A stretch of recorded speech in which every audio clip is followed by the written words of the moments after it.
नमस्कार, आदाब, सत श्री अकाल और खुशामदीद। Very very good evening to all of you people. This is Kumar Amit और आप लोग देख रहे हैं आपका अपना चैनल बीकॉम कॉर्नर। आज का वीडियो बहुत ज्यादा स्पेशल और इंपॉर्टेंट होने वाला है तमाम बीकॉम प्रोग्राम और ऑनर्स के स्टूडेंट्स के लिए।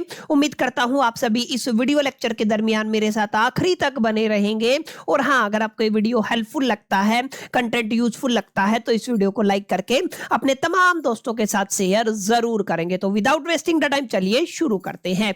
माय डियर फ्रेंड, जैसा कि आप सभी जानते हैं, रिसेंटली हम लोग चर्चा कर रहे हैं आपके one of the most important subject GST and custom law को लेकर के। और इस पर्टिकुलर सब्जेक्ट के अंदर मैंने रिसेंटली आपका 4th चैप्टर स्टार्ट किया था, जिसका टाइटल था एग्जम्पशन फ्रॉम द जीएसटी, जिससे जुड़ी हुई 3 क्लासेस हम लोग अपने चैनल के ऊपर अपलोड कर चुके हैं। फाइनली आज का हमारा क्लास नंबर 4 रहने वाला है और आज की क्लास बहुत ज्यादा इंपॉर्टेंट रहने वाली है आपके एग्जामिनेशन के लिहाज से। उम्मीद करता हूं आप सभी इत्मीनान से सारी चीजों को मेरे साथ आखिरी तक सुनते चलेंगे। बहरहाल ज्यादा बातें ना करते हुए बढ़ते हैं हम अपने लेक्चर की तरफ और देखते हैं क्या कुछ आज हमें स्टडी करना है। देखिए माय डियर फ्रेंड्स, आज के टॉपिक की बात करते हैं तो आज का टॉपिक एग्जामिनेशन के पॉइंट ऑफ व्यू से इसलिए इंपॉर्टेंट होने वाला है क्योंकि आज की वीडियो के अंदर हम कुछ ऐसी सर्विसेज को लेकर के चर्चा करने वाले हैं जो कहीं ना कहीं एग्जम्पशन नोटिफिकेशन के अंदर गिवन होती है। माने ऐसी सर्विसेज जो कहीं ना कहीं जीएसटी फ्री होती है, आप लोग कह दीजिए जिनके ऊपर जीएसटी लागू नहीं होता है।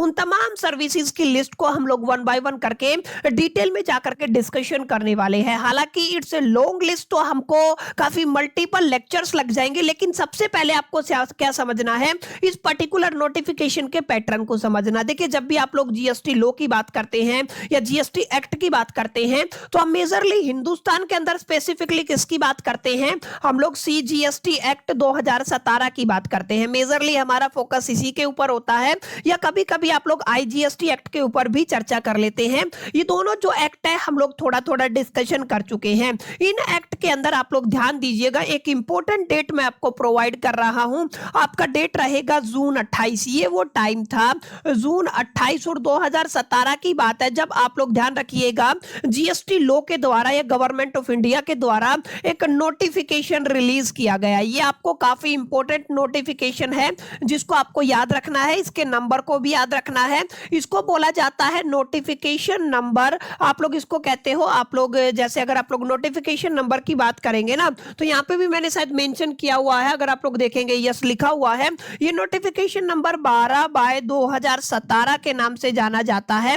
और ये किसने रिलीज, ये आप लोग ध्यान रखिएगा, सेंट्रल टैक्स के द्वारा। और ब्रैकेट में आपको क्या लिखा दिखेगा, रेट लिखा दिखेगा। ये वो नोटिफिकेशन है जो कहीं ना कहीं आपको उन तमाम सर्विसेज से अवगत कराता है जो कहीं ना कहीं आपके जीएसटी के अकॉर्डिंग, आप लोग कह सकते हैं जीएसटी लॉ के अंदर एग्जम्प्ट मानी गई है। ऐसी सर्विसेज जिनके ऊपर आपको जीएसटी पे नहीं करना होता है। ठीक है, तो ये आपका नोटिफिकेशन नंबर है जिसको आपको अपने जहन में रखना है। और एक इंपॉर्टेंट बात बता देता हूं, इसी नोटिफिकेशन को आप लोग एग्जम्पशन नोटिफिकेशन के नाम से भी जानते हैं अगर आप लोग जीएसटी पढ़ रहे हैं। तो ये आपका नोटिफिकेशन क्या कहलाता है, यही सेम आपका जो नोटिफिकेशन है जिसको आप लोग किस नाम से जानते हो, एग्जम्पशन नोटिफिकेशन के नाम से जानते हो। ठीक है, अब यहाँ पे अगर आप लोग इस नोटिफिकेशन की चर्चा करते हैं ना, तो इस पर्टिकुलर नोटिफिकेशन के अंदर आपको कुछ ऐसे एरियाज मिलेंगे जहां पे चीजों को एम्फसाइज करके बताया गया है, या जहां पे आपको चीजों को इंक्लूड करके बताया गया है।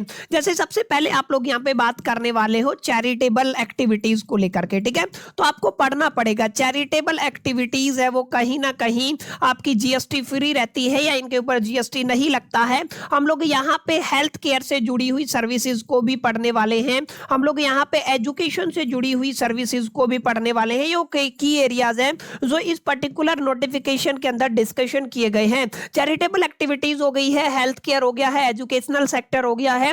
इसके अलावा आप लोग ट्रांसपोर्टेशन की भी बात कर सकते हैं। याद रखिएगा, आप लोग किसकी बात कर सकते हैं, ट्रांसपोर्टेशन की भी बात कर सकते हैं, एटसेट्रा। इसके अलावा भी काफी ऐसी सर्विसेज रहेंगी जिनको हमें स्टडी करना है जो कहीं ना कहीं आपकी एग्जम्प्ट मानी गई है। एक इंपॉर्टेंट बात और याद रखिएगा, ये जितना भी नोटिफिकेशन के अंदर जितनी भी एंट्री दी गई है, शब्द पर फोकस कीजिएगा my dear friends. We are talking about the entry, माने हमें किसको याद रखना है, हमें आपके एंट्री नंबर को याद रखना है। एंट्री नंबर के अंदर ही ये जस्टिफिकेशन मिलता है कि ये फलानी सर्विस है और इसको एग्जम्प्ट माना गया है, और उसकी पर्टिकुलर डेफिनेशन क्या रहेगी, क्या क्या चीजें इंक्लूड करके चलनी है, क्या क्या चीजें एक्सक्लूड करके चलनी है। समझ में आया? तो मोटा मोटा आज की क्लास का यही एजेंडा रहेगा। आज हम डिकोड करने वाले हैं जो आपका नोटिफिकेशन नंबर 12/2017, जिसको आप लोग सीटी रेट के नाम से भी जानते हो, और इसी को आप लोग एग्जम्पशन नोटिफिकेशन के नाम से भी जानते हो, जिसको एक तरीके से जून 28, 2017 के अंदर रिलीज किया गया था। और ये क्या देता है, हमें ऐसी सर्विसेज की लिस्ट प्रोवाइड करता है जो कहीं ना कहीं जीएसटी लॉ के अकॉर्डिंग एग्जम्प्ट मानी गई है। ठीक है, यही सेम बातें माय डियर फ्रेंड्स मैंने यहां पे भी मेंशन की है। अगर आप लोग ध्यान से देखेंगे ना तो यहां पे भी काफी इंपॉर्टेंट बातें हैं। अगर आप लोग जीएसटी लॉ की बात करते हैं, जीएसटी एक्ट की बात करते हैं, goods and services tax law की बात करते हैं, तो यहां पे आपका एग्जम्पशन नोटिफिकेशन रिलीज किया जाता है, जहां पर आपको एसेंशियल कंडीशंस के ऊपर चर्चा की जाती है, वेलफेयर ओरिएंटेड सर्विसेज के ऊपर चर्चा की जाती है, पब्लिक इंटरेस्ट सर्विसेज के ऊपर भी चर्चा की जाती है। यहां पे आपको ये प्रोवाइड किया जाता है कि ये जो आपकी सर्विसेज हैं ये क्या रहे, इनको रिलीफ मिले। किससे रिलीफ मिले? बर्डन ऑफ द जीएसटी से रिलीफ मिले। और उस नोटिफिकेशन को आप लोग किस नाम से जानते हो? नोटिफिकेशन नंबर 12/2017 सेंट्रल टैक्स के नाम से इसको जाना जाता है। और यहां में आपको डिटेल में जाकर के लिस्ट ऑफ सर्विसेज मिल जाएंगी जिनको आप लोग एग्जम्प्ट मानते हो, कहां से? जीएसटी से। ठीक है, तो this is going to be very very important. आपके एग्जामिनेशन के लिहाज से कुछ इतना आपको लिखना पड़ेगा जब भी आपसे पूछा जाएगा ऐसी सर्विसेज को लेकर के जो कहीं ना कहीं एग्जम्प्ट मानी गई है। तो ये कुछ बेसिक बुनियादी और जरूरी बातें हैं जो अगर आप लोग एक बार अपने दिमाग में डाल लेंगे तो उसके बाद चीजें आपको आसानी से समझ में आने वाली है। अब हम चर्चा करने वाले हैं अपने इस नोटिफिकेशन की पहली एंट्री से। देखिएगा, मैंने बताया अलग अलग एंट्री आपको प्रोवाइड की गई है। इन तमाम एंट्री को आपको अपने दिलो दिमाग और जहन में रखना है। और यहाँ पे पर्टिकुलर नोटिफिकेशन के अंदर डेफिनेशंस को भी काफी एम्फसाइज किया गया है, उन डेफिनेशन को भी आपको याद रखना है। और यह ध्यान रखना है कि इन एंट्री के अंदर एग्जैक्टली स्टेटमेंट क्या दिया गया है। ये तमाम तरीके की स्टेटमेंट आपको हो सकता है एग्जामिनेशन के अंदर एज इट इज लिखनी पड़ सकती है। तो आप लोग मेक श्योर करके मल्टीपल टाइम जब आप लोग इन चीजों को लिख लिख करके देखेंगे तब ये चीजें आपके दिलो दिमाग और जहन में रुकने वाली है। बहरहाल हम लोग बात करते हैं आपके एग्जम्पशन नोटिफिकेशन की एंट्री नंबर 1 को लेकर के। अब एंट्री नंबर 1 के अंदर मैं आपको कुछ हाईलाइटेड पॉइंट बताऊंगा जिनको आपको अपने दिमाग में रखना। देखिए माय डियर फ्रेंड्स, यहां पे कुछ ऐसी सर्विसेज के बारे में जिक्र किया गया है जो कहीं ना कहीं किसने प्रोवाइड किए। देखिए ये आपको थोड़ा ध्यान में रखना है। आप सभी ने पिछले सेमेस्टर के अंदर मैंने काफी डिटेल में जाकर के आपको पढ़ाया था। अगर आपको याद हो तो मैंने क्या पढ़ाया था, आपका इनकम टैक्स एक्ट 1961 पढ़ाया था। क्लियर है? अब यहां पे क्या है, 1961 के अंदर अगर आप लोग ध्यान से देखेंगे, अगर आपका ये एक्ट है इनकम टैक्स एक्ट 1961, इस पर्टिकुलर एक्ट के अंदर आपको ध्यान क्या देना है? आपको ध्यान ये देना है, कुछ सेक्शन हम लोगों ने डिस्कशन किए थे। हो सकता है आपके सिलेबस में थे या नहीं थे, ये आप लोग ध्यान दीजिएगा। आपका 12AA करके एक सेक्शन था और एक आपका 12AB करके एक सेक्शन था। माय डियर फ्रेंड्स, ये दो ऐसे सेक्शन थे जो कहीं ना कहीं आपके चैरिटेबल ट्रस्ट को लेकर के, चैरिटेबल एक्टिविटीज को लेकर के आपको डिफाइन करते, कुछ डेफिनेशन देते हैं। यानी कि आप लोग ये कह सकते हैं जो आपका एंट्री नंबर 1 है एग्जम्पशन नोटिफिकेशन की, अगर आप अच्छा, एक इंपॉर्टेंट बात और है, ये जो आपका एग्जम्पशन नोटिफिकेशन है ना ऑफ जीएसटी, यहां पे हम लोग ये जो सारे रेफरेंस लेके चलेंगे, ये पैराग्राफ नंबर 4.12 को ले रेफरेंस में लेकर के चलेंगे। इसको भी आपको ध्यान में देना है। ठीक है, तो यहां पे इनकम टैक्स एक्ट के अंदर सेक्शन 12AA और 12AB को लेकर के हम लोग रेफरेंस बना करके चैरिटेबल एक्टिविटी को डिफाइन करते हैं। अब अगर आप लोग ध्यान से देखेंगे तो एग्जैक्ट चीजें क्या लिखी हुई हैं, तो क्या लिखा हुआ है, यहां पे लिखा हुआ है services bye an entity register under the section 112AA और 12AA और 12AB of the income tax act 1961 bye the way of charitable activity. समझ समझ में आया क्या कहता है? ये कहता है यहां पे उन तमाम सर्विसेज को एग्जम्प्ट रखा गया है जो सर्विसेज एक ऐसी एंटिटी द्वारा प्रोवाइड की गई है जो कहीं ना कहीं इनकम टैक्स एक्ट 1961 के सेक्शन 12A 12AB के अंडर रजिस्टर है और उनकी एक्टिविटी किस कैटेगरी में आती है?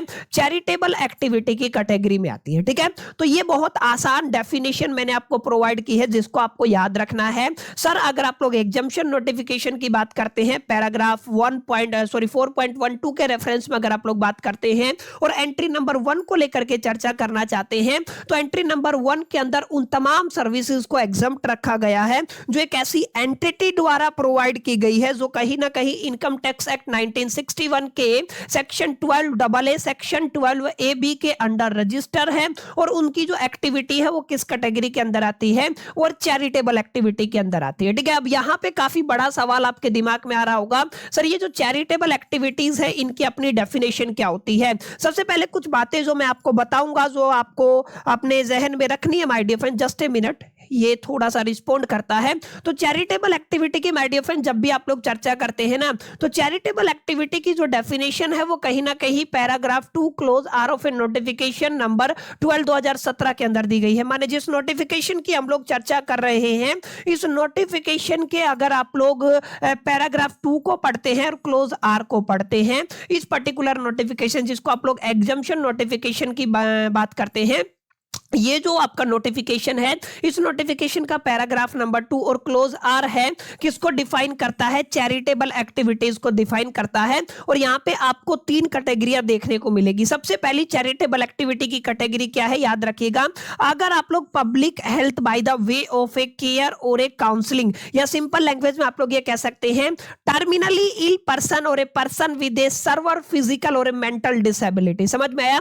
यानी कि आप किसकी केयर कर रहे हो? ऐसे इल पर्सन, ऐसे बीमार आदमी की केयर कर रहे हो जो कहीं ना कहीं सर्वर फिजिकल और ए मेंटल डिसेबिलिटी से जूझ रहा है। समझ में आया? यानी कि जो मानसिक रोगी भी हो सकता है, फिजिकल रोगी भी हो सकता है। और अगर आप लोग इसको टर्मिनली इल पर्सन की बात कैटेगरी में रखें, या इसकी केयर या काउंसलिंग के लिए जो भी सर्विसेज प्रोवाइड की जाती है ना, वो जीएसटी फ्री रहती है। ठीक है, आप लोग कह सकते हो जीएसटी से बाहर होती है, एग्जम्प्ट होती है। ठीक है, अब दूसरा क्या कह सकते हो? दूसरा ये हो सकता है पर्सन अफेक्टेड विद एचआईवी और एड्स। ऐसे लोग जो कहीं ना कहीं एचआईवी या एड्स से कहीं ना कहीं अफेक्टेड हैं, वो भी यहाँ पे एग्जम्प्ट रखे गए हैं। Person addicted to a dependence forming substance, जैसे डिपेंडेंस फॉर्मिंग सब्सटेंस जैसे आपका अल्कोहल हो गया, जैसे नार्कोटिक्स हो गया, ड्रग्स हो गया, ये तमाम चीजें यहाँ पे इंक्लूड की गई हैं। तो इसको क्या बोला जाता है? इसको बोला जाता है, आप लोग इसको बोलते हो डिपेंडेंस फॉर्मिंग सब्सटेंस। ठीक है, जैसे आप लोग इसकी बात कर सकते हो, नार्कोटिक्स ड्रग्स की बात कर सकते हो और अल्कोहल की भी बात कर सकते हो। तो इनकी अगर आप लोग केयर करते हो, इनकी केयर करने में अगर आप लोग कोई भी सर्विसेज प्रोवाइड करते हो या आपकी एंटिटी सर्विस प्रोवाइड करती है, वो तो जो सर्विस होंगी वो कहीं ना कहीं जीएसटी नोटिफिकेशन के अंदर एग्जम्प्ट मानी जाएंगी। ठीक है, थोड़ा सा कॉम्प्लिकेटेड हो सकता है क्योंकि जब तक आप लोग मल्टीपल टाइम डेफिनेशन को रीड नहीं करेंगे ना, तो चीजें हो सकता है थोड़ा ऊपर से जाए। तो मैं आप सभी से रिक्वेस्ट करूंगा, वीडियो को 1-2 बार देखेंगे तब जाके आपको चीजें समझ में आएगी। बहरहाल अब थोड़ा आगे बढ़ते हैं और चीजों को थोड़ा और डिटेल में जाकर के चर्चा करते हैं। पहली कैटेगरी के अंदर हमने पब्लिक हेल्थ वाला पूरा एजेंडा लिया, जहां पर हम लोगों ने केयर या काउंसलिंग की बात की है। ऐसे पर्सन जो सर्वर फिजिकल डिसेबिलिटी से जूझ रहे हैं या मेंटल डिसेबिलिटी से जूझ रहे हैं, ऐसे लोग जो एचआईवी या एड्स से अफेक्टेड है, ऐसे लोग जो कहीं ना कहीं डिपेंडेंस फॉर्मिंग सब्सटेंस से एडिक्टेड है, अगर इनसे रिलेटेड कोई भी सर्विसेज या इन पर्टिकुलर पर्सन से अगर आप लोग इनकी केयर या काउंसलिंग से रिलेटेड कोई भी सर्विस प्रोवाइड करते हैं, तो वो क्या मानी जाएगी? वो जीएसटी से एग्जम्प्ट मानी जाएगी। दूसरा याद रखिएगा, public awareness of the prevent health, family planning and the prevention of the HIV infection. ठीक है, ये अगर आप लोग इस तरीके का पब्लिक अवेयरनेस से जुड़ा हुआ कोई भी सर्विस प्रोवाइड करते हैं, जहां पे आप लोग फैमिली प्लानिंग की बात करते हैं, एचआईवी इन्फेक्शन से कैसे प्रिवेंशन करना इसकी बात करते हैं, या प्रिवेंशन हेल्थ की बात करते हैं, तो ये जो सर्विसेज हैं ये भी कहीं ना कहीं आपकी एग्जम्प्ट मानी जाएंगी। अगर आप लोग दूसरी कैटेगरी की बात करते हैं, यहाँ पे याद रखिएगा, अगर आप लोग कुछ ऐसी सर्विस प्रोवाइड करते हैं जो आपकी एडवांसमेंट ऑफ द रिलीजन, धर्म के, स्पिरिचुअलिटी के या योगा के एडवांसमेंट के लिए है, तो वो सारी कैटेगरी क्या मानी जाती है? एग्जम्प्ट मानी जाती है। और अगर आप लोग आगे बात करते हैं तीसरी कैटेगरी की, तो advancement of the the educational programming skills development related, यानी कि अगर आप लोग कुछ ऐसी सर्विसेज प्रोवाइड कर रहे हैं जो कहीं ना कहीं एजुकेशनल प्रोग्राम्स के अंदर एडवांसमेंट करती हैं या स्किल डेवलपमेंट के अंदर कहीं ना कहीं एडवांसमेंट करती हैं,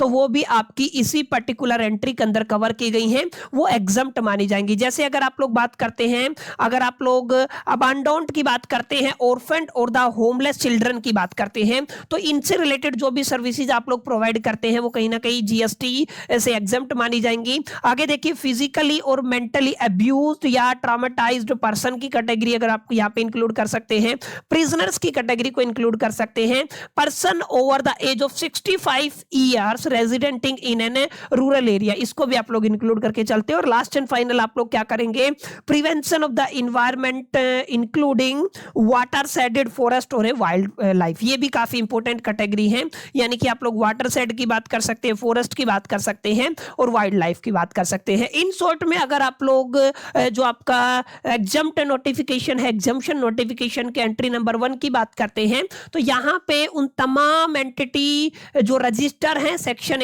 12A इनकम टैक्स एक्ट 1961 के द्वारा, और जो कहीं ना कहीं चैरिटेबल एक्टिविटीज प्रोवाइड करती हैं, उनकी लिस्ट दी गई है, किन किन को इंक्लूड करना है, ये सारी बातें यहाँ पे बताई गई हैं। और इन सबको आपको याद रखना, काफी बार क्वेश्चन मिलेगा, घुमा के मिलेगा, केस स्टडी मिल सकता है, तो वहां पे अगर आपकी फाउंडेशन स्ट्रॉन्ग है, अगर आपके सारे पॉइंट अपने मेमोरी में याद हैं, तो ही आप लोग उस पर्टिकुलर क्वेश्चन को टैकल कर पाएंगे, रेदर देन आपसे मिस्टेक होने की प्रोबेबिलिटी, पॉसिबिलिटी, चांसेस और संभावना रहती है। ठीक है, तो ये आपका पूरा का पूरा मामला है जिसको आपको याद रखना है। ये आपका एंट्री नंबर 1 था। अगर आप लोग एंट्री नंबर 2 की बात करते हैं, तो एंट्री नंबर 2 सबसे आसान है, सबसे सिंपलेस्ट है। अगर आप लोग इस पर्टिकुलर नोटिफिकेशन की बात करते हैं, यहाँ पे ये क्या कहा गया है, services by the way of transfer of a going concerned as a whole और a independent part thereof, यानी कि इसका मतलब क्या है, यहाँ पे एक शब्द आया है जिसको आप लोग क्या कह रहे हो, ट्रांसफर ऑफ गोइंग कंसर्न, माने आपका एक चला चलाया बिजनेस है, एक एस्टैब्लिश्ड बिजनेस है, और आपने क्या किया है, उस बिजनेस को या तो ट्रांसफर कर दिया है पूरा का पूरा, या एक पर्टिकुलर डिपार्टमेंट को ट्रांसफर किया है। तो अगर आप लोग ऐसा ट्रांसफर करते हैं, तो उस ट्रांसफर के ऊपर आपको कोई भी जीएसटी नहीं देना पड़ेगा, यानी ये जो आपका पर्टिकुलर एक्टिविटी है, ये आपका एग्जम्प्ट माना जाएगा जीएसटी से। समझ में आया? जैसे मेरी एक दुकान है, मैं गारमेंट्स की एक दुकान चलाता हूं, मैंने क्या किया, मेरा चला चलाया बिजनेस है ना, मैंने अपने भाई को ट्रांसफर कर दिया, किया किसी भी एक्स पर्सन को ट्रांसफर कर दिया, तो ऑनगोइंग पर्सन, ऑनगोइंग जो कंसर्न बिजनेस होता है, अगर उसको आप लोग ट्रांसफर करते हो तो वो आपका एग्जम्प्ट माना जाएगा। या फिर एक डिपार्टमेंट को आप लोग ट्रांसफर करते हो, जैसे आपका सेल्स का डिपार्टमेंट हो गया, जैसे आपका प्रोडक्शन का डिपार्टमेंट हो गया, जैसे आपका एडवर्टाइजमेंट का डिपार्टमेंट हो गया, अगर एक पर्टिकुलर डिपार्टमेंट को आप ट्रांसफर करते हो ना, तो वो भी क्या माना जाता है, वो भी जीएसटी से एग्जम्प्ट माना जाता है।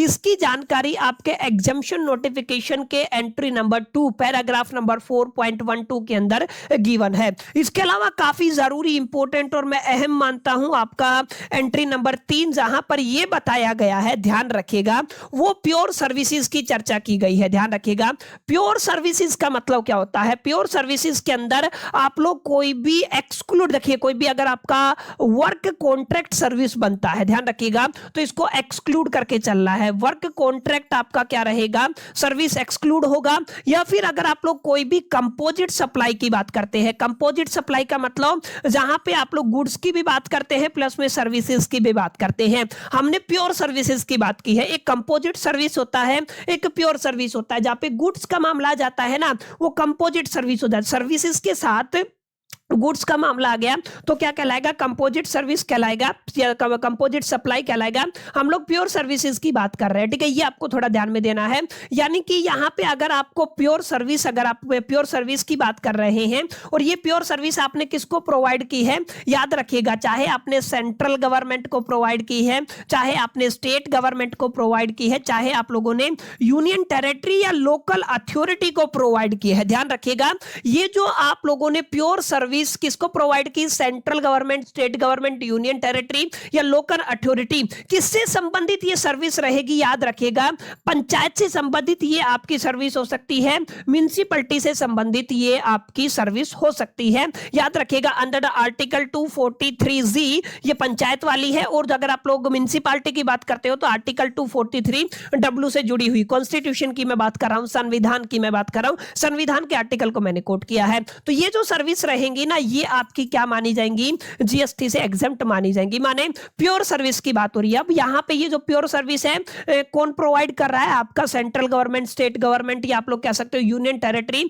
या लोकल अथॉरिटी, किससे जुड़ी हुई रहेंगी, panchayat under the act article 243 जी, या फिर आप लोग कह सकते हो municipality under the article 243 W of the constitution से जुड़ी हुई रहेंगी। ये जो सर्विस है प्योर सर्विस होनी चाहिए। यहाँ पे कंपोजिट सप्लाई की हम लोग चर्चा नहीं कर रहे हैं, ना ही किसी वर्क कॉन्ट्रैक्ट सर्विस की बात कर रहे हैं। ये सारी बातें आपको कहां पे याद रखनी है, आपके एंट्री नंबर 3 के अंदर याद रखनी है, ठीक है। तो एंट्री नंबर 3 बहुत बेसिक है, इजी है, आपको याद रखना है। अब जो आपकी एंट्री नंबर 3 के अंदर ए वाला, यानी कि अगर आप लोग एंट्री 3A की बात करते हैं तो यहां पे हम लोग इस एरिया को हाईलाइट करने वाले हैं, जिसको आप लोग किस नाम से जानते हो, इसको आप लोग कंपोजिट सप्लाई के नाम से जानते हो। यानी आप लोग क्या कह सकते हो, सर हम किसकी चर्चा करने वाले हैं, कंपोजिट सप्लाई की चर्चा करने वाले हैं। कंपोजिट सप्लाई के अंदर सर्विस प्लस में आप लोग गुड्स की भी बात करेंगे, लेकिन यहाँ पे साफ साफ मेंशन किया गया है अगर आपका गुड्स का जो परसेंटेज है, यानी कि गुड्स का जो इन्वॉल्वमेंट है लेस देन इक्वल टू अगर 25% रहता है, एंटायर सर्विस 100% है, अगर आप लोग एंटायर सप्लाई कितनी है 100% है, और उसके अंदर अगर आपके गुड्स का जो कंट्रीब्यूशन है वो लेस देन इक्वल टू 25 से ज्यादा नहीं जाना चाहिए, 25 हो सकता है, 25 से कम है तो उसको क्या माना जाएगा, कंपोजिट सप्लाई माना जाएगा। और यहाँ पे कंपोजिट सप्लाई भी क्या मानी जाएगी, एग्जम्प्ट मानी जाएगी। अगर ये कंपोजिट सप्लाई सेंट्रल गवर्नमेंट को दी जा रही है, स्टेट गवर्नमेंट, यूनियन टेरिटरी या लोकल अथॉरिटी, और अगेन अगर ये पंचायत से जुड़ा हुआ मामला है या म्युनिसिपैलिटी से जुड़ा हुआ मामला है, ठीक है। तो यहाँ पे 3 के अंदर तो केवल साफ साफ बताया गया प्योर सप्लाई होगी, प्योर सर्विस होगी तो ही आप लोग उसको एग्जम्प्ट करेंगे। लेकिन कंपोजिट सप्लाई होती है, और कंपोजिट सप्लाई की कंडीशन क्या है, गुड्स का जो कंट्रीब्यूशन है लेस देन इक्वल टू 25% है। तो अगर, और सेम बाकी कंडीशन सेम है, central government, state government, union territory, local authority, और यहां पे देखिएगा way of any activity in relation to any function entrusted to the panchayat और municipality in Indian constitution, article भी दिए हुए हैं, तो क्या माना जाएगा, एग्जम्प्ट माना जाएगा। यहाँ पे आप लोग देख सकते हो अगर आप लोग constitute not more than 25% of any value said a composite supply, ठीक है ना। यहाँ पे हमने बताया, यहाँ पे 25% किसकी बात हो रही है, यहाँ पे गुड्स की बात हो रही है, याद रखिएगा। यहाँ पे गुड्स का परसेंटेज कितना रख सकते हो आप लोग, लेस देन इक्वल टू 25% रख सकते हो। और अगेन ये जो supply provided to the central government, किसको प्रोवाइड की जा रही है, स्टेट गवर्नमेंट को, ये यूनियन टेरिटरी या लोकल अथॉरिटी को, by the way of any activity in the relation function entrusted by the panchayat under article 243 G. और आप लोग म्युनिसिपैलिटी की बात कर सकते हैं, ये रहा under the article 243 W of the constitution. बाकी सब चीजें सेम है। यहां पे प्योर सर्विसेज का जिक्र कहां पे किया गया है, आर्टिकल सॉरी एंट्री नंबर 3 के अंदर, एंट्री नंबर 3A के अंदर कंपोजिट सप्लाई को इंट्रोड्यूस किया गया, और कंपोजिट सप्लाई की कंडीशन को भी यहां पे मेंशन किया गया। क्वेश्चन बड़ा घुमा के आ सकता है, आप लोग मेक श्योर करके इन चीजों को अच्छे से अपने जहन में, अपने दिमाग में बैठाइएगा। तो अभी तक मैंने कुछ बेसिक बातें बताई हैं, क्योंकि पूरा का पूरा थ्योरेटिकल रहने वाला है, वन ऑफ द डिफिकल्ट ये चैप्टर माना जाता है, तो आप लोगों को मल्टीपल टाइम प्रैक्टिस करना पड़ेगा माय डियर फ्रेंड्स। अब थोड़ा आगे बढ़ते हैं और हम थोड़ा आगे और डिस्कशन करेंगे, ताकि हमें और थोड़ी आगे जाकर के ना क्लैरिटी हो। अब हम बात करने वाले हैं आपके एंट्री नंबर 3B को लेकर के। देखिए 3 आप लोगों ने पढ़ा, एंट्री नंबर कितना पढ़ लिया आप लोगों ने, 3 पढ़ लिया, आप लोगों ने एंट्री नंबर 3A पढ़ लिया, और अब हम क्या पढ़ने वाले हैं, एंट्री नंबर 3 पढ़ने वाले हैं। अब एंट्री नंबर 3 क्या रहता है, ध्यान रखिएगा, ये जो एंट्री नंबर 3B है इसको इंसर्ट किया गया है by the notification number 13/2023 of central tax R का मतलब रेट होता है किस डेट को, 19/10/2023 को। ये काफी अहम जानकारी है, इसको आपको अपने दिमाग में रखना, ठीक है। काफी इंपॉर्टेंट जानकारी है। और अगर आप लोग यहाँ पे देखेंगे, अगर आप लोग यहाँ पे बात करते हैं 3B की, तो यहाँ पे कह रहा है सर्विसेज प्रोवाइडेड टू द, किसको प्रोवाइड की गई है, central authority, sorry government authorities को प्रोवाइड की गई है। अगर कोई भी सर्विसेज गवर्नमेंट अथॉरिटी को प्रोवाइड की जाती है जो किससे रिलेटेड रहने वाली है, जैसे वाटर सप्लाई हो गया, पब्लिक हेल्थ हो गया, सैनिटाइजेशन कंजर्वेंसी हो गया, सॉलिड वेस्ट मैनेजमेंट हो गया, या slum improvement and the upgradation हो गया, ये तमाम तरीके की अगर आप लोग सर्विसेज प्रोवाइड करते हो किसको, गवर्नमेंट अथॉरिटीज को, तो आप लोग क्या कहेंगे, ये तमाम तरीके की जो सर्विसेज है वो क्या मानी जाएंगी माय डियर फ्रेंड्स, ये तमाम तरीके की सर्विसेज आपकी एग्जम्प्ट मानी जाएंगे। ठीक है, तो एक इसकी बात होगी 3B की। अब आप थोड़ा चर्चा कर लेते हैं आपके एंट्री नंबर 4 की। Entry number 4 is going to be very very easy, जो हम लोग पीछे भी डिस्कस कर चुके हैं, services by the government authorities. अभी तक हम लोगों ने क्या पढ़ा था, services to the government authority. अब हम क्या पढ़ रहे हैं, services by the government authority, माने सर्विस कौन प्रोवाइड करेगा, गवर्नमेंट अथॉरिटी प्रोवाइड करेगा। और किसको प्रोवाइड करने वाला है ये गवर्नमेंट अथॉरिटी, म्युनिसिपैलिटीज को प्रोवाइड करने वाला है। म्युनिसिपैलिटी के कोई काम हो गया, उसके रिलेशन में कोई फंक्शन हो गया, under the article 243W of the constitution are exempt. समझ में आया? अभी तक हमने क्या पढ़ा था, हमने क्या पढ़ा यहाँ पे, अभी का जो यहाँ पे है ना services by the government authority है, कोई भी गवर्नमेंट अथॉरिटी अगर कोई सर्विस प्रोवाइड करती है, अगर म्युनिसिपैलिटी से जुड़ी हुई सर्विस है वो एग्जम्प्ट मानी जाएगी according to the entry number 4। और अगर आप लोग एंट्री नंबर 5 की बात करते हैं तो एंट्री नंबर 5 के अंदर यहाँ पे सेम बात है, अगर सर्विसेज प्रोवाइड करता है कौन, गवर्नमेंट अथॉरिटी प्रोवाइड करता है किसको, पंचायत को, याद रखिएगा under the article 243G of the constitution, तो इसको भी क्या माना गया है, एग्जम्प्ट माना गया है। ठीक है, तो ये बहुत आसान, इजी और थोड़ा सा हो सकता है कॉम्प्लिकेशन पैदा करें, क्योंकि पीछे हमने क्या कहा, अगर यहाँ पे ध्यान देंगे कंपोजिट सप्लाई और प्योर सप्लाई की बात की है, यहाँ पे provided to the central government था, यहाँ पे हमने क्या कहा है, यहाँ पे कहा गया services by the government authority. ठीक है, ये काफी इंपॉर्टेंट बात रहने वाली है। अब थोड़ा सा लास्ट पेज और हम लोग डिस्कशन कर लेते हैं, ज्यादा लंबा नहीं लेके चलेंगे ताकि आपकी समझने में कॉम्प्लिकेशन ना हो। छोटे छोटे लेक्चर आधा आधा घंटे के हम लोग लेक्चर अपलोड करेंगे ताकि आप लोग उनको मल्टीपल टाइम देख करके ना अपनी फाउंडेशन को स्ट्रॉन्ग कर सके। बहरहाल अब हम बढ़ने वाले हैं आगे, और एंट्री नंबर कितनी रहेगी, 6 आ गई है। अब यहां पे देखिएगा एंट्री नंबर 6 के अंदर काफी इंपॉर्टेंट बातें लिखी हुई हैं, काफी इंपॉर्टेंट एंट्री रहेगी एग्जामिनेशन के लिहाज से। देखिए क्या लिखा हुआ है, services by the central government. अगर आपकी सेंट्रल गवर्नमेंट से कोई सर्विस प्रोवाइड करती है, स्टेट गवर्नमेंट कोई सर्विस प्रोवाइड करती है, यूनियन टेरिटरी कोई सर्विस प्रोवाइड करती है, या लोकल अथॉरिटी कोई सर्विस प्रोवाइड करती है, कोई भी सर्विस हो, केवल जो अभी लिस्ट दी गई है ये नहीं होनी चाहिए। समझ में आया? ये सारी अथॉरिटी अगर कोई भी सर्विस प्रोवाइड करती है, इन सर्विसेज को छोड़ करके तो वो सारी सर्विस क्या मानी जाएगी, एग्जम्प्ट मानी जाएगी। जैसे सबसे पहले सर्विस क्या बताई गई है, डिपार्टमेंट ऑफ द पोस्टल या department of the post office से जुड़ी हुई कोई भी सर्विस है तो क्या मानी जाएगी, वो एग्जम्प्ट नहीं मानी जाएगी। मिनिस्ट्री ऑफ रेलवे से जुड़ी हुई या इंडियन रेलवे से जुड़ा हुआ कोई भी सर्विस है तो वो एग्जम्प्ट नहीं माना जाएगा। अगर आप कोई भी सर्विस प्रोवाइड करते हो in relation to the aircraft या फिर वेसल की बात कर लीजिए तो वो क्या नहीं माना जाएगा, एग्जम्प्ट नहीं माना जाएगा। अगर आप लोग ट्रांसपोर्ट की बात करते हो, चाहे वो आपका गुड्स का ट्रांसपोर्ट हो चाहे पैसेंजर का, तो वो भी आपका एग्जम्प्ट नहीं माना जाएगा। और आगे देखिए क्या लिखा हुआ है, any services other than service converted under the entry a और C above provided to the business entity. बहरहाल ये हम लोग बाद में बात करेंगे। ठीक है, अभी के लिए आपको क्या याद रखना है, अगर पोस्ट ऑफिस से जुड़ा हुआ सर्विस है वो एक्सक्लूड किया गया है, रेलवे से जुड़ा हुआ सर्विस है एक्सक्लूड किया गया है, एयरक्राफ्ट या वेसल से जुड़ा हुआ सर्विस है एक्सक्लूड किया गया है, ट्रांसपोर्ट ऑफ गुड्स और पैसेंजर से जुड़ा हुआ सर्विस है एक्सक्लूड किया गया है।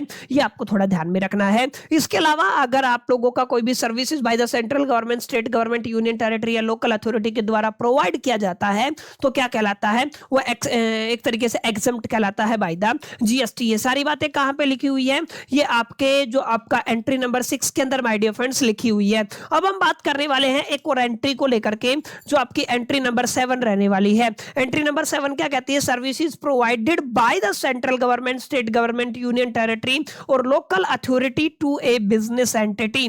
अभी तक ये जो सर्विस किसको प्रोवाइड की गई थी, ये एक पर्सन को प्रोवाइड की गई थी। इन तीनों को छोड़ करके किसी पर्सन को ये तमाम तरीके की बॉडीज अगर कोई सर्विस प्रोवाइड करती हैं तो वो आपके एग्जम्प्ट मानी जाती हैं। लेकिन यहाँ पे जो ये आपकी सर्विसेज सेंट्रल गवर्नमेंट हो, स्टेट गवर्नमेंट हो, यूनियन टेरिटरी हो, लोकल अथॉरिटी हो, एक बिजनेस एंटिटी को सर्विस प्रोवाइड कर रही है, और वो जो बिजनेस एंटिटी है वो कहीं ना कहीं with the aggregate turnover of up to such amount in the prescribing financial year as make it eligible for the exemption from the registration under the CGST act 2017।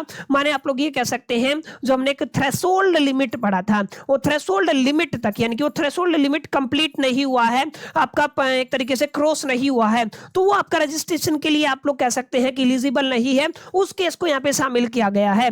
अगर आप लोग देखेंगे this entry shall not apply to, किसके ऊपर apply नहीं होगी, ये जो सेम एंट्री है ना, तो ये आपके वही आपके पोस्ट ऑफिस वाले डिपार्टमेंट के ऊपर, रेलवे के ऊपर, एयरक्राफ्ट और वेसल के ऊपर, और आप लोग क्या कह सकते हैं ट्रांसपोर्ट ऑफ गुड्स या सर्विस पैसेंजर के ऊपर अप्लाई नहीं होगी। अलॉन्ग विद याद रखिएगा services by the way of returning of A immovable property, immovable property के केस में भी ये अप्लाई नहीं होती है। ठीक है, बिजनेस एंटिटी को अगर आपकी सेंट्रल गवर्नमेंट, स्टेट गवर्नमेंट या यूनियन टेरिटरी या लोकल अथॉरिटी कोई सर्विस प्रोवाइड करती है, और अगर उस बिजनेस एंटिटी का जो थ्रेशोल्ड लिमिट है वो रीच नहीं हुआ है, तब तक वो सर्विस एग्जम्प्ट मानी जाएगी। अगर उसका थ्रेशोल्ड लिमिट क्रॉस हो गया है तो उसका जो सर्विस है वो आपका एक तरीके से एग्जम्पशन से बाहर आ जाएगा, जीएसटी उसको पे करना पड़ेगा। ठीक है, तो ये आपको थोड़ा ध्यान में रखना है कि सर यहाँ पे हम लोगों ने कुछ बेसिक बातों पर जिक्र किया आज की क्लास के अंदर। सर जो आपका एग्जम्पशन नोटिफिकेशन है उसका पैराग्राफ नंबर 1 हम लोगों ने पढ़ा, अगर आपको याद हो तो चैरिटेबल ट्रस्ट के चैरिटेबल एक्टिविटी की हम लोगों ने बात की। उसके बाद हम लोगों ने, अगर आप लोगों को ध्यान हो तो पैराग्राफ नंबर 2 पढ़ा, फिर हम लोगों ने 3 पढ़ा, हम लोगों ने 3A पढ़ा, उसके बाद हम लोगों ने 3B पढ़ा, उसके बाद हम लोगों ने 4 पढ़ा, उसके बाद हम लोगों ने पैराग्राफ नंबर 5 पढ़ा, पैराग्राफ नहीं सॉरी एंट्री नंबर 5 पढ़ा, याद है ये रहा आपका एंट्री नंबर 5, और उसके बाद 6 और 7 पढ़ा। ये कुछ एंट्री हैं जो हम लोगों ने आज की क्लास के अंदर डिस्कस की है, मोटा मोटा हम लोगों ने पढ़ लिया है इन एंट्री से जुड़ा हुआ, इससे बाहर आपको कुछ पढ़ने की जरूरत नहीं रहने वाली है। लेकिन हाँ, अगर मैं आपको एक ही बात बोलूंगा, चीजें अगर आप लोग याद करोगे तभी आपके दिमाग में रिटेन होगी, रादर देन आप लोग भूल जाओगे।